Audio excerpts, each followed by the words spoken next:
વિદ્યાર્થી મિત્રો, myself Hardik sir, Shri Saraswat Vidyalaya વાપીમાં આપ સૌનું સ્વાગત છે. મિત્રો, આજે આપણે વાત કરવાના છે યુનિટ નંબર 8નું પ્રકરણ 8 માનવ સ્વાસ્થ્ય અને રોગો. મિત્રો, આ રોગજન્ય પરિસ્થિતિ એટલે શું? રોગો શું છે?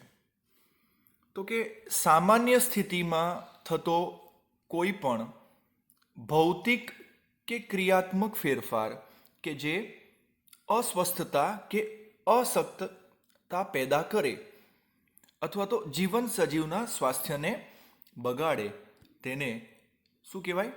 રોગ કહે છે. તો ટૂંકમાં શરીરના ભાગોનું કોઈ ચોક્કસ નિશાનીઓ સાથેની ખરાબ ક્રિયાશીલતા ને રોગ કહેવાય. ફ્રેન્ચમાં મિત્રો એનો મતલબ થાય છે, તમે જાણો છો અંગ્રેજીમાં એને ડિસીઝ કહે છે રોગને. તો ડીઝ એટલે કે અવે એટલે દૂર અને ઇઝ એટલે કે આરામ.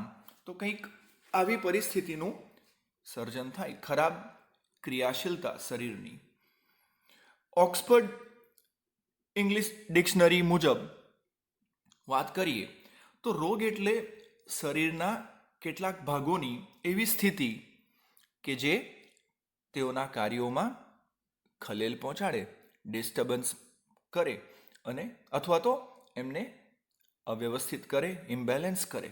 મિત્રો, તો આ રોગોને બે મુખ્ય પ્રકારમાં મિત્રો વહેંચવામાં આવે છે, વહેંચી શકાય: ચેપી રોગો અને બિનચેપી રોગો. ચેપી રોગોની વાત કરીએ તો એ સહેલાઈથી એક વ્યક્તિમાંથી બીજી વ્યક્તિમાં ફેલાય છે. મિત્રો, આ રોગો વિવિધ પ્રકારના રોગકારકો દ્વારા થાય. રોગકારકો હોય અને એના દ્વારા થાય અને એક વ્યક્તિમાંથી બીજી વ્યક્તિમાં એ સહેલાઈથી ફેલાઈ શકે છે. જેવા કે વાયરસ છે, બેક્ટેરિયા છે, ફૂગ છે, પ્રજીવો છે, કૃમિઓ, એના દ્વારા. એઇડ્સ છે, ચેપી રોગો. આ જીવલેણ છે. એઇડ્સ જેવો ચેપી રોગ જે છે એ જીવલેણ છે. તો આ જે રોગો છે મિત્રો, એ ચેપી છે, એટલે એક વ્યક્તિમાંથી બીજી વ્યક્તિમાં ફેલાય છે.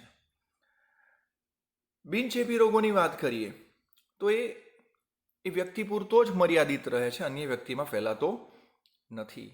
કેન્સરની વાત કરીએ તો કેન્સર શરીરની ચોક્કસ નિશ્ચિત પેશીની અંદર અનિયંત્રિત વૃદ્ધિ કરે, બરાબર, એ બિનચેપી રોગ છે અને એ જીવલેણ પણ હોઈ શકે, એટલે વ્યક્તિનું મૃત્યુ પણ થઈ શકે છે. મિત્રો, તો અહીં આપણે ચાર્ટ દર્શાવ્યો છે ચેપી રોગ અને બિનચેપી રોગ. એમાં એને આપણે ચેપી રોગને ફરીથી બે ભાગમાં વહેંચ્યા છે: સંસર્ગજન્ય અને બિનસંસર્ગજન્ય. સંસર્ગજન્ય એટલે એમાં ઉદાહરણ લઈએ તો ઓરી, અછબડા, ઇન્ફ્લુએન્ઝા, રક્તપિત્ત, રિંગવર્મ વગેરે. અને એ સંસર્ગજન્ય એટલે સંપર્કથી થાય છે. અને બિનસંસર્ગજન્ય એ ચેપી તો છે પણ એમાં વાહકો જવાબદાર છે. મિત્રો, એ વાહકો દ્વારા થાય. એમાં છે મેલેરિયા છે, પ્લેગ છે, હિપેટાઇટિસ છે. તો આ થયા ચેપી રોગો. બિનચેપી રોગોની વાત કરીએ તો કેટલાક માનસિક રોગો છે, એલર્જી છે, ત્રુટિજન્ય રોગો છે, કેટલાક અંતઃસ્ત્રાવના લીધે થતા રોગો છે, વ્યસનના લીધે થતા રોગો છે. એ બિનચેપી રોગો છે. મિત્રો, હવે આ રોગોની વાત કરીએ તો ક્રોનિક રોગ કે તે લાંબા ગાળાનો રોગ છે. ક્રોનિક રોગ એટલે શું? તો લાંબા ગાળાની અસર, એટલે કે એની અસર ગંભીર અને લાંબા ગાળાની હોય. ડાયાબિટીસ છે, કેન્સર છે, ટીબી છે, આર્થરાઇટિસ છે, આ બધા લાંબા ગાળાના છે. એક્યુટ રોગ મિત્રો, એ એકાએક અને ઝડપથી થાય અને એની અસર થોડા સમય માટે રહે, બરાબર. એટલે શરદી, ખાંસી, ટાઇફોઇડ છે, કોલેરા છે, ટૂંકા સમયનું છે. બેક્ટેરિયા દ્વારા થતા બેક્ટેરિયલ રોગની વાત કરીએ: કોલેરા, ટાઇફોઇડ, ડિફ્થેરિયા, ન્યુમોનિયા છે, એન્થ્રેક્સ છે, જે બેક્ટેરિયાજન્ય છે. પ્રજીવજન્યની વાત કરીએ, પ્રજીવ દ્વારા ફેલાતા: મેલેરિયા છે, કાલા આઝાર, અમીબિયોસિસ, કે જે પ્રજીવ દ્વારા ફેલાય છે. ફૂગજન્ય રોગોની વાત કરીએ તો છે રિંગવર્મ છે, એથ્લેટ ફૂટ છે, એ ફૂગ દ્વારા ફેલાય છે. વાયરલ રોગો છે, વાયરસથી થતા, ઓરી છે, અછબડા છે, એઇડ્સ, મમ્સ જેને આપણે ગાલપચોડિયું કહીએ છીએ, શીતળા, પોલિયો, શરદી વગેરે જે વાયરસથી ફેલાતા હોય છે, વાયરલ રોગ કહેવાય. કૃમિજન્ય રોગ, હાથીપગો છે, એસ્કેરિયાસિસ છે, ટેનિયાસિસ છે, તો એ કૃમિ દ્વારા થાય છે, એ કૃમિજન્ય રોગો છે મિત્રો. હવે રોગ પ્રતિકારકતા. રોગ પ્રતિકારકતા જેને આપણે મિત્રો અંગ્રેજીમાં ઇમ્યુનિટી કહીએ છીએ.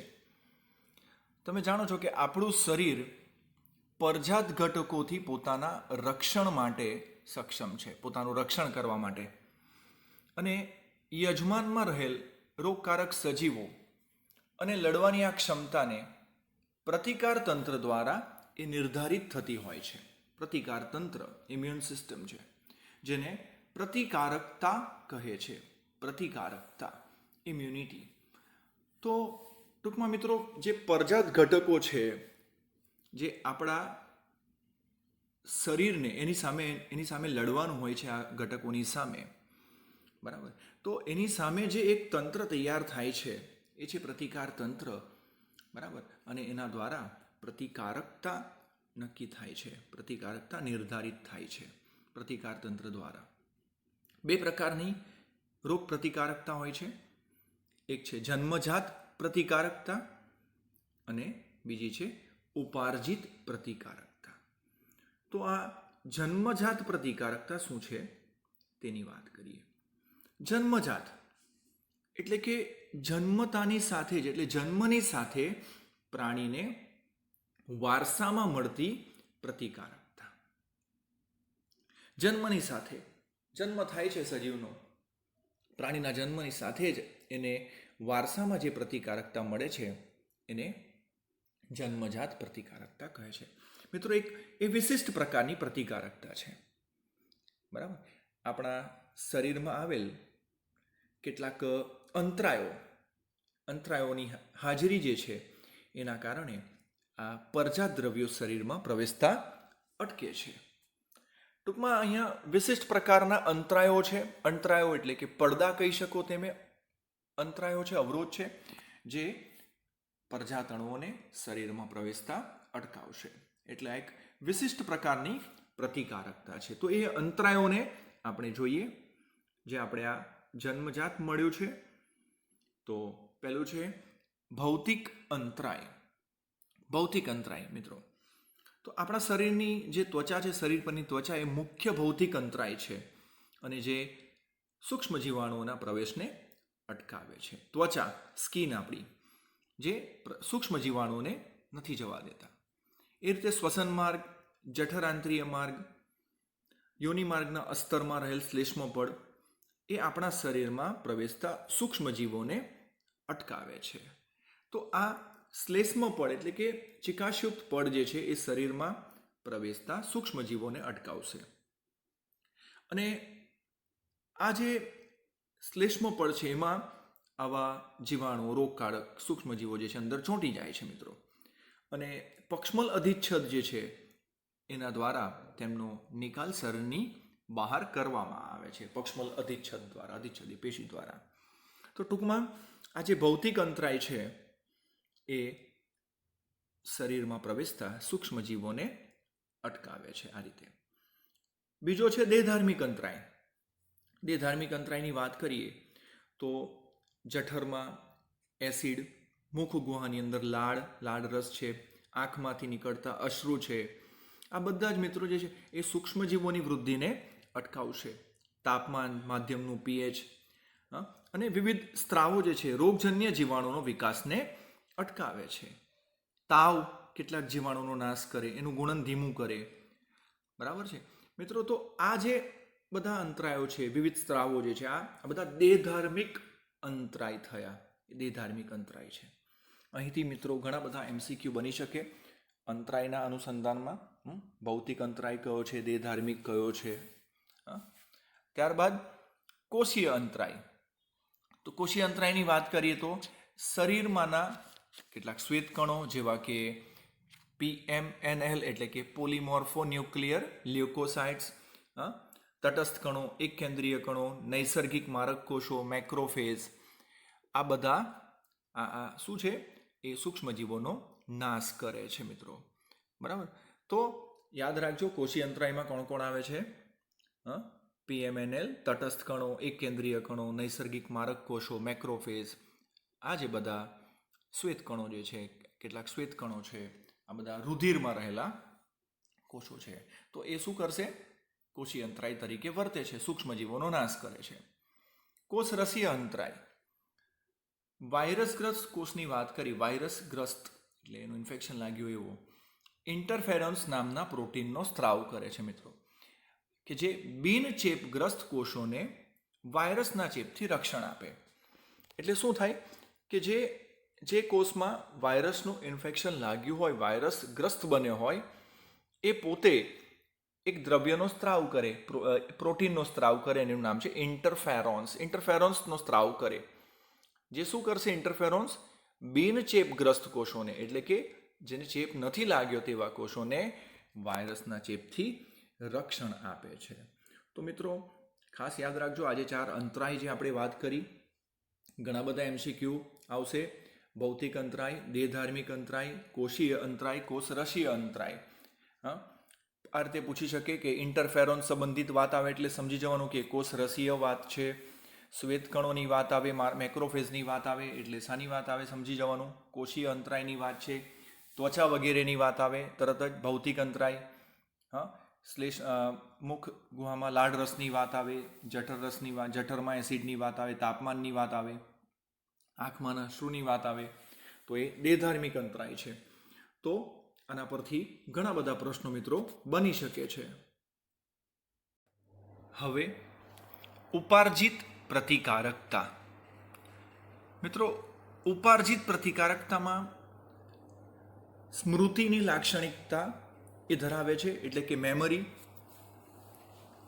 એ પેથોજન સ્પેસિફિક છે ઉપાર્જિત પ્રતિકારકતા, અને મેમરી બેઝડ છે, સ્મૃતિની લાક્ષણિકતા ધરાવે છે. પ્રાણીઓના જન્મ બાદ પોતાના જીવન દરમિયાન રોગોનો સામનો કરવા શરીરમાં પ્રતિકારકતા વિકસાવે છે. આપણે આગળ જોયું મિત્રો જન્મજાતમાં, તો એ જન્મતાની સાથે જ જે મળી છે વારસામાં એને જન્મજાત કીધી, પરંતુ અહીં શું છે? જન્મ બાદ જીવન દરમિયાન રોગોનો સામનો કરવા માટે શરીરમાં પ્રતિકારકતા એ વિકસાવે છે. તેને ઉપાર્જિત પ્રતિકારકતા કહે છે. મિત્રો જ્યારે આપણું શરીર કોઈ રોગકારક સજીવના પ્રથમ વખત સંપર્કમાં આવે છે ત્યારે એ પ્રતિકારકતા આપે છે. એને શું કહેવાય? પ્રાથમિક પ્રતિકાર, પ્રાથમિક પ્રતિચાર, પ્રાથમિક પ્રતિકાર કહેવાય, પરંતુ એની તીવ્રતા ઓછી છે. વાત સમજાય છે કે જ્યારે કોઈ શરીર આપણું શરીર કોઈ રોગકારક સજીવના પહેલીવાર સંપર્કમાં આવે, પ્રથમ વખત સંપર્કમાં આવે, ત્યારે જે પ્રતિકારકતા આપે એને પ્રાથમિક પ્રતિકાર કહેવાય. પહેલીવાર, વેરી ફર્સ્ટ, જેને એની તીવ્રતા ઓછી હોય, પહેલીવાર સંપર્ક થયો છે. હવે જ્યારે એ રોગકારક મિત્રો બીજી વાર જ્યારે સંપર્કમાં આવે છે ત્યારે એ દ્વિતીયક પ્રતિકાર સર્જાય છે, અને જે તીવ્ર હોય છે. કેમ? તો કે એણે શરીરમાં પ્રથમ રોગકારક હુમલાની એની પાસે સ્મૃતિ હોય છે, મેમરી હોય છે.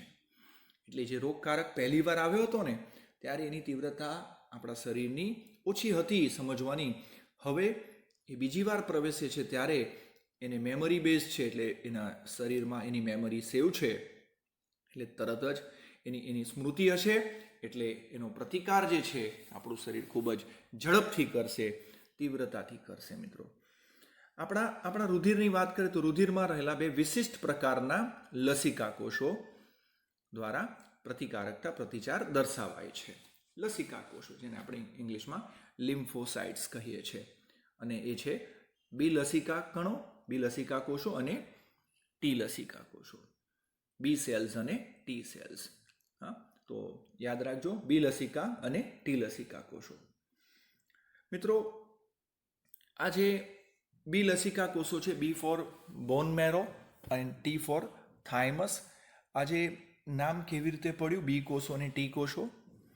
તો જે લસિકા કોષો મિત્રો અસ્થિ મજ્જામાં ઉત્પન્ન થયા અને પરિપક્વ થવા માટે થાઇમસ ગ્રંથિમાં ગયા, એને આપણે ટી લસિકા કોષો કહીએ છીએ. અને જે લસિકા કોષો, જે કોષો અસ્થિ મજ્જામાં એટલે કે બોન મેરોમાં ઉત્પન્ન થયા અને ત્યાં પરિપક્વ થયા, એને આપણે બી લસિકા કોષો કહે છે. તો B for bone marrow and T for thymus. તો B cells and T cells. તો યાદ રાખજો, બી લસિકા કોષો અને ટી લસિકા કોષો. હવે કોષ રસીય પ્રતિકારકતાની વાત કરીએ મિત્રો, તો બી લસિકા કોષો આપણા શરીરમાં પ્રવેશેલા રોગકારકો સામે લડવા માટે પ્રોટીનનું સૈન્ય બનાવે, જેને આપણે એ પ્રોટીનને એન્ટીબોડી કહીએ છીએ. કોણ બનાવે છે? આ બી લસિકા કણો જે છે એ શું બનાવે છે? એક આર્મી બનાવે છે, પ્રોટીનનું આર્મી છે, પ્રોટીનનું સૈન્ય છે. એ પ્રોટીનને આપણે કહીશું એન્ટીબોડી. આ ટી કોષો જે છે મિત્રો, એ એન્ટીબોડીનું સર્જન નથી કરતા, પરંતુ એ બી કોષોને હેલ્પ કરશે, બી કોષોને એન્ટીબોડી દ્વારા સર્જનમાં મદદ કરે છે. તો ફરીથી કહું છું, યાદ રાખજો, બી સેલ્સ આવે, બી કોષો આવે એટલે સમજવાનું કે એન્ટીબોડીનું પ્રોડક્શન, અને ટી સેલ્સ આવે ને એ ટી સેલ્સ ક્યાં તો એન્ટીબોડી સર્જનમાં હેલ્પ કરશે, ક્યાં એન્ટીબોડી. તો એ એન્ટીબોડી શું છે? તો એ એન્ટીબોડી એક ગ્લાયકોપ્રોટીન છે મિત્રો, અને ચોક્કસ એન્ટીજન સામે પ્રક્રિયા દર્શાવે છે. પ્રશ્ન થાય મિત્રો, યાદ રાખજો, એન્ટીબોડી શું છે? તો એક ગ્લાયકોપ્રોટીન છે અને એ ચોક્કસ એન્ટીજન સામે પ્રક્રિયા દર્શાવે છે. આ એન્ટીબોડીને મિત્રો ઇમ્યુનોગ્લોબ્યુલિન્સ કહે છે, ટૂંકમાં એને આઈજી તરીકે દર્શાવાય, આઈજી પણ કહે છે, ઇમ્યુનોગ્લોબ્યુલિન્સ કહે છે. એની રચનાને સમજીએ મિત્રો એન્ટીબોડીની, તો પ્રત્યેક એન્ટીબોડીના અણુમાં 4 પોલીપેપ્ટાઇડ શૃંખલાઓ હાજર હોય છે. કેટલી? 4. એમાં 2 શૃંખલાઓ નાની છે, જેને હળવી શૃંખલાઓ કહે છે, જ્યારે 2 લાંબી શૃંખલાઓ છે, જેને ભારે શૃંખલાઓ કહે છે. તમે મિત્રો આકૃતિમાં જોઈ શકો છો, અહીંયા લખ્યું છે, આ વાય આકારનો અણુ બતાવ્યો છે. તો એમાં હળવી શૃંખલા તમને દેખાય છે, આ તરફ ભારે શૃંખલા દેખાય છે, ઉપર એન્ટીજન બાઇન્ડિંગ સાઇટ બતાવી છે. તો આ જે એનો અણુ છે, આકાર યાદ રાખજો. એને ટૂંકમાં H2L2 તરીકે દર્શાવાય છે. H2L2, two heavy and two light. મિત્રો શરીરમાં જુદા જુદા પ્રકારના એન્ટીબોડી સર્જાય. આપણા શરીરમાં જુદા જુદા પ્રકારના એન્ટીબોડીનું સર્જન થતું હોય છે. તો એ જુદા જુદા યાદ રાખજો નામ બધા: IgG, IgA, IgM, IgD અને IgE. આ બધા યાદ રાખજો, એના પરથી પણ પ્રશ્નો આવે છે. G છે, A છે, M, D, E. તો આ વિવિધ IG છે. આ એન્ટીબોડી રુધિરમાં જોવા મળે, તેથી આ પ્રતિચારને કોષ રસીય પ્રતિકારકતા કહે છે. વિવિધ એન્ટીબોડીના નામ ખાસ યાદ રાખજો. આ વાય આકારનો અણુ યાદ રાખજો, અને 4 પોલીપેપ્ટાઇડ શૃંખલા છે, 2 હેવી અને 2 લાઇટ, H2L2. વિવિધ એન્ટીબોડીની વાત કરીએ, અહીંથી ઘણા બધા પ્રશ્નો આવે છે મિત્રો. IgG જે છે એનું કાર્ય વિચારીએ તો એ ભક્ષક કોષો તથા પૂરક તંત્રને ઉત્તેજિત કરવાનું કાર્ય કરે. કોણ? IgG. અહીંથી ઘણા પ્રશ્નો આવે છે. એનું કાર્ય છે ભક્ષક કોષો તથા પૂરક તંત્રને ઉત્તેજિત કરે છે. માતાના દૂધમાં હાજર હોય છે, અને કુલ IG જે છે એના 80% છે. એનું પ્રમાણ કેટલું છે? 80% છે. કુલ IGના 80%. હવે IgA ની વાત કરીએ તો શ્વસન છે, પાચન માર્ગ છે, શ્વસન તંત્ર છે, એમાં રોગકારક સજીવો સામે રક્ષણ પૂરું પાડે છે. કુલ Igના લગભગ 15 થી 20% જેટલું પ્રમાણ છે મિત્રો. IgMની વાત કરીએ તો એ બી કોષોને સક્રિય કરે, બીટા કોષોને, બી કોષોને સક્રિય કરવાનું કાર્ય કરે, અને એ સૌથી મોટા કદના છે. એનું પ્રમાણ વાત કરીએ તો લગભગ 5 થી 10% છે. IgDની વાત કરીએ મિત્રો તો એ લસિકા કણોની સપાટી પર રહીને એન્ટીજનને ગ્રહણ કરવાનું કાર્ય કરે અને બી કોષોને એન્ટીબોડી ઉત્પન્ન કરવા પ્રેરવાનું કાર્ય કરે. આઈજીઈ જે છે એ એલર્જી ઉત્પન્ન કરવા માટે જવાબદાર છે, એલર્જી માટે જવાબદાર છે.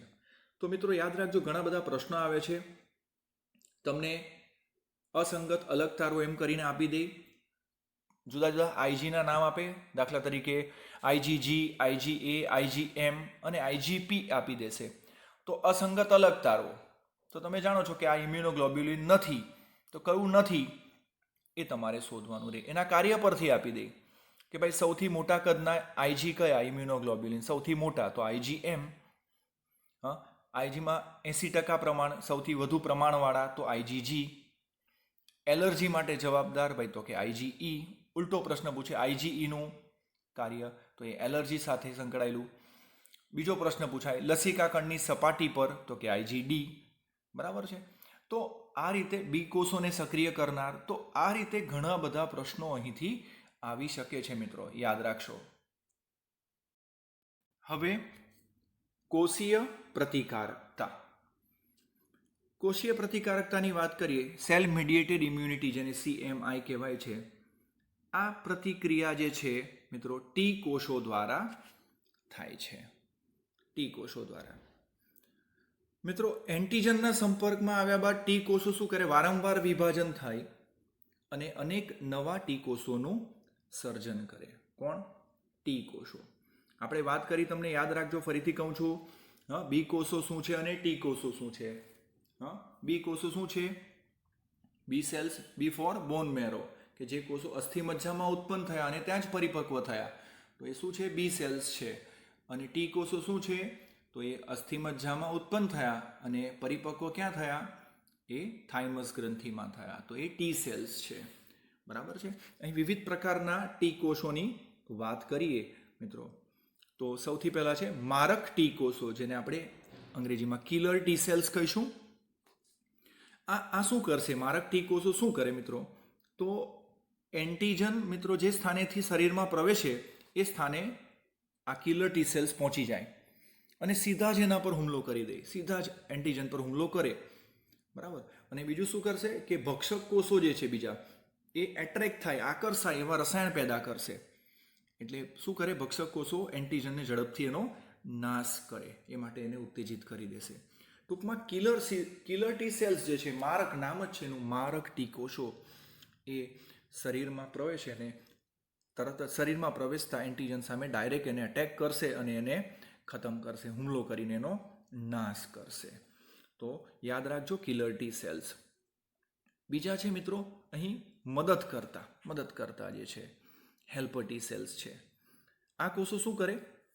આ કોષો બી કોષોને એન્ટીબોડી ઉત્પન્ન કરવા પ્રેરે છે. એટલે બી કોષોને એન્ટીબોડીના સર્જન માટે પ્રોત્સાહિત કરે છે. ત્યારબાદ છે નિગ્રાહક ટી કોષો. નિગ્રાહક, સપ્રેસર ટી સેલ્સ. એ આ કોષો જે છે એ સ્વજાત અને